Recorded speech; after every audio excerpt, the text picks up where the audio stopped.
there's a man. His name was Arthur Koestler. He's born in 1905. He's from Austro-Hungary. Mm-hmm. And, well, actually, he's from Budapest, so I guess that's Hungary. And so he died in 1983. Okay? So I think he moved to England, okay? And he became a writer. He was into psychology, science.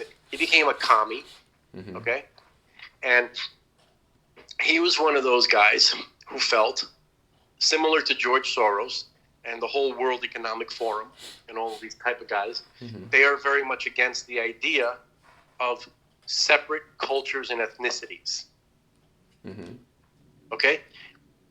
He thinks that's the cause of all the problems in the world, that people have culture, that there's a concept called country, Mm-hmm. right? Yeah. In their mind, we should just be a planet with one people, Yeah. right? Yeah. And, what do we have all these separations for? So Yeah. I like his idea. It sounds nice, Yeah. right? Everybody's lovey-dovey, everybody, But here's the problem. Reality itself rejects that notion. Mm-hmm. By reality, I'm talking about God. Because what do we say in the end of Shema? Right? Like, Elohechem emet, Yeah. right? Yeah. God is reality. Okay. So, obviously, God has a reason for having nations. Yeah. Right? Why did God need 12 tribes of Israel? Why not just Israel? Yeah. Why did he have to have 3 different tiers of people, right? You have the Kohen, that's the priest, right? The descendants of Aaron, they're all the way on top. Then you have the Levium, right? Those are just the regular Levites. That's still the priestly tribe.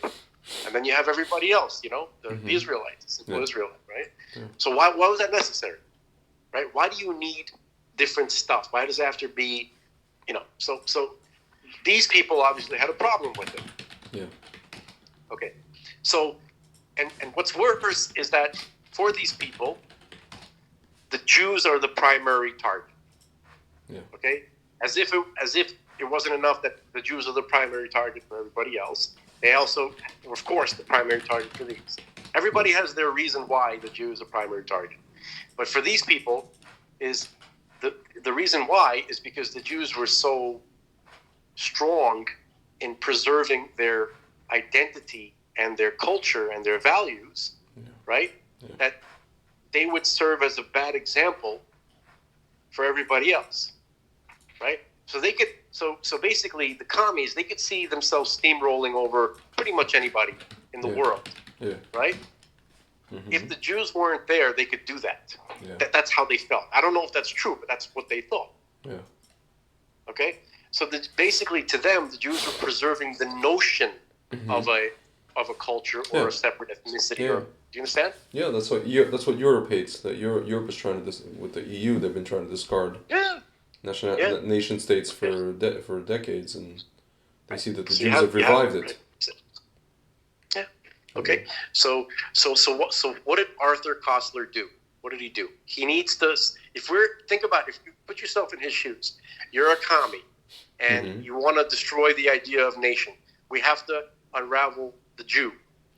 We have to make this idea of a Jew disappear from the world, and then we can finally bring the Svetlae Budishya, right?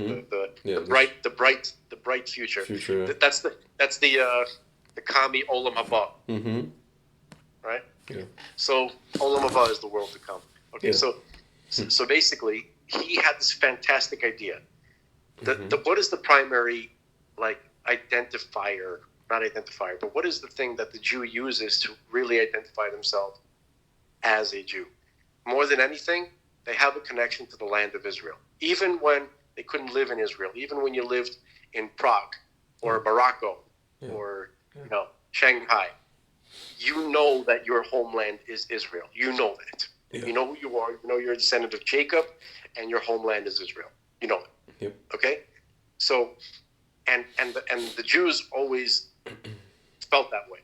Now, what if you can convince them otherwise? Yeah. Okay? Yeah. So he wrote, I want to see when he wrote this book. One second. Mm-hmm.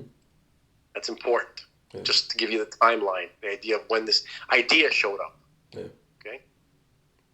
The point is, it's very recent in history. Mm-hmm. Where the hell is it? The 13th tribe, 1976. Okay? Mm-hmm. He showed up, this, nobody, okay, so now let's back up for a second. So we have a book called the Khazar. You know about it? You Yes, familiar with of course. Okay, so that's a very important religious text for the Jewish people. Okay, and it talks about. There's a rabbi who 1,000 in medieval, even slightly before medieval time. The year 800. Yehuda Halevi. Yeah. It was Yehuda Levi. Was it the year like 800 or 900, something no, like that? No, it was later than that. It was even later. Oh, okay. So medieval. Yeah. Medieval Europe, somewhere in the Khazari. It was somewhere in northern Turkey. 1140. Like 1140 CE. 1140. Okay, yeah, it's later. It's even later. Yeah. So Spanish philosopher. So that's like Rashi's time. Yeah, the book of the Khazar. Yeah. So listen to this. Rashi, our primary commentators, right? When religious Jews study the Torah, our tradition was passed on from generation to generation, okay? But we have a primary commentary that was compiled that we refer to all the time, which we call Rashi. Yeah. Why? Because the rabbi who compiled the tradition is Rabbi... was it? Oh my God! Sorry, is it Shimon or Shlomo? Shlomo. We talking about you? Rashi, Rabbi Shlomo Yitzhaki. Oh, right? Yes. I'm sorry, because I'm just used to I never say his name. Everybody just says Rashi. Yes, Rabbi Shlomo Yitzhaki. Shlomo Yitzhaki. Yes, correct.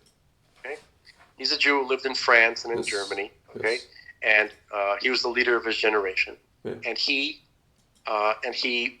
compiled this incredible commentary, okay, which we still use to this day. It's a commentary. Okay? It's so incredible that it's like a thing of like that. It's almost as if it was when you talk to a yeshiva guy, he'll say like, "Oh, this is a difficult Rashi."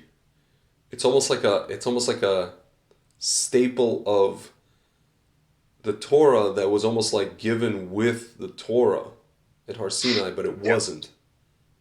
But it was. Yeah. You know what I mean? Yeah. It's kind of, dude, you know that I told you the story, when I was in yeshiva, I once came up to a guy in my yeshiva in the hallway and I literally asked the question, who died and made Rashi king? Like, why is his word... Like, I thought we were against this whole canonization thing in Judaism, and I was like, well, I can't even question what he's saying. It's not. Okay, first of all, here's why. Can I tell you why? Yeah. Okay, so Rashi, he has a commentary, which he received as a tradition, okay, from his rabbi and his rabbi and his rabbi before that, okay? Mm-hmm. Nobody had ever done such a... meticulous, careful compilation of all the information received. Now remember, this commentary was checked by all his colleagues. And a lot of his colleagues were not always friendly. Yeah. No, they were friendly, but there was disagreements. Yeah. Okay? Mm-hmm. But no one questioned the commentary. Yeah. They're like, no, everybody, even the guys who usually argue with him, they're like, no, that's the tradition. That's exactly what I received. No one, there's not a single community that found some kind of issue with it. Yeah. It was there's nothing like that. Yeah, that's crazy. Okay. Yeah. So, and his commentary was so huge. Mm-hmm. It was, first of all, it was on every book in the Hebrew scripture. Yeah. Okay, what we call Tanakh. Okay, mm-hmm. Not on every verse. He didn't have. Well, actually, I'm not sure if he actually had a commentary on every single verse, and we just didn't get all of it, or he didn't have a commentary on every single verse, but definitely on most verses. And not just that, he also had a commentary on the entire oral tradition as well, too. Not just the written Torah, Tanakh, but the oral explanation of it. Okay? In fact, that's his job. He transmitted the oral tradition, okay? And everybody, there's not a single critic in the entire religious Jewish world from all the different communities spread out all the world, even Yemen, okay? Far, the edges of the Jewish, what we call the Welt, right? The Jewish communities that were spread out, in Persia, there's like, no, guys, Rashi was from France. Yeah. They accepted his commentary in Persia. It's crazy. Okay? Just anywhere you went. So there's nothing like that. Okay, so what's amazing about Rashi, there's a lot of things amazing, but here's what I love. Here's how I know, just on a personal level, everybody has to make their own thing. Yeah. I know that he was transmitting and not giving us his personal opinions. Yeah. Because I've seen an instance which I can actually tell you exactly. I wrote it down. I was just like so blown away by it. Where he didn't receive the tradition for a certain verse in the Torah. Well, he understood the basic meaning, but there's a word, there was one thing that was being described. It was one of the garments of the high priest, right? That he didn't know he didn't know what kind of garment it was. So this is on Exodus chapter 28, verse 4, where Rashi was admitting that he didn't receive the tradition about what an ephod is. Yeah. Right? And then he offers his opinion. Yeah. He says, my heart tells me that it is like those aprons that the French noble women wear when they ride horses. Yeah. Okay, and I've seen that a couple of times. All right. Now, personally, for me, Rashi's guess is better than a lot of people's. They're. You understand? Like if some other, more recent rabbi told me, no, this is the tradition I received. Yeah. I would take Rashi's guess over any, but this was probably the most meticulous person who ever lived. Yeah. Okay, and the most honest, and truly, his job was to transmit the tradition. God bless Rashi. Okay, so why did I bring up Rashi? Because if this Khazar thing occurred during Rashi's time and during the Rambam's time, we have profuse amount of writing, historical record. Okay, there's barely any mention of Khazars. True. Barely a mention of them. Yeah. Okay, why? Because what actually happened was, around that time there was a like a Turkic Slavic kingdom. Yeah. Okay, that was very strong at that time. Okay, and they were pagans. Yeah. Right. Okay, and then the king he would fight the Muslims and he would fight the Christians and and I don't recall the exact context of how he got interested, and he wanted to figure out all these religions, what's the real one? Yeah. So this is, it's told in kind of like a fable form. Yeah. Okay? And then, so he invited a representative from all the religions in the region, He invited a priest, an Islamic imam, I guess, right? Yeah. And a rabbi. Okay, the rabbi was Rabbi Yehuda Halevi, okay? Rabbi Judah the Levite. Yeah. Okay? So, and in the end, to make a long story short, he chose Judaism. Okay? So that's the way the story is told. Okay? And there's a lot more details, but that's basically what went down. If you want to talk about like historical accuracy, it was something along those lines. Yeah. Later kings from the Slavic world and other areas, they adopted that story, right? And applied it to them when they chose a religion. Yeah. right? So that there's a story that's told about the first emperor of or the first king of the Russians, right? Mm-hmm. What was his name?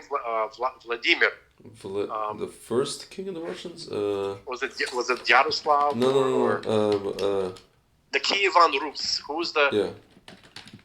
These are like Slav, like Rurik. Nordic Slavs. Rurik. First monarch of Rurik. Rurik. You're talking about the first ever Russian monarch? Rurik. I'm trying to remember the one who actually founded Kiev. Grand Princes of Kiev.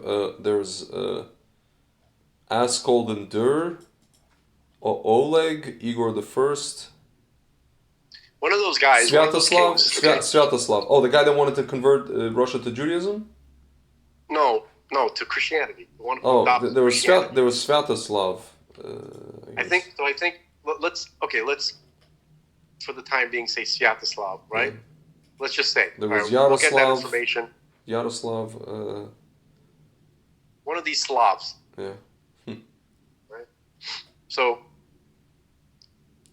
when they tell the story of how Russians became Christian, they tell the same story. Okay, but when it comes to the Khazars, so